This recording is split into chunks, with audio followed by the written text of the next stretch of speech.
Welcome to Sweet Life Beat Life. We hope this video helps. In this video, I will explain how to play Lilia in Wild Rift using an easy method. Lilia is a swift jungler who excels at kiting and sustained damage. Her passive, Dream-Laden Bow, applies Dream Dust, dealing bonus magic damage over 3 seconds. Her first ability, Blooming Blows, is your primary damage and mobility tool, granting a movement speed boost for a few seconds, stacking up to 5 times.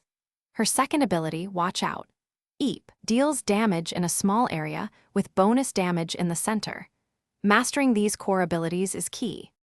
For an easy Lilia experience, prioritize maximizing Blooming Blows first, as it's your main source of damage and mobility. Then, put points into Watch Out, Eep, second. Your core item build starts with Liandry's Torment, providing excellent sustained damage and health. Follow this with Rylai's Crystal Scepter for a crucial slow effect and more health.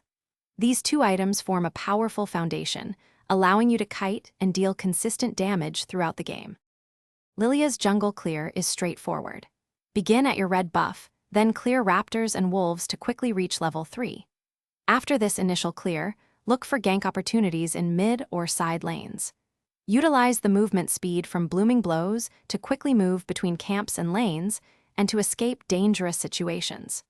Always prioritize securing objectives like dragons and Rift Herald after successful ganks, as this builds a significant lead for your team. In teamfights, Lilia's ultimate, Lilting Lullaby, is a game changer. To use it effectively, first apply Dream Dust to enemies using Blooming Blows or Watch Out, Eep.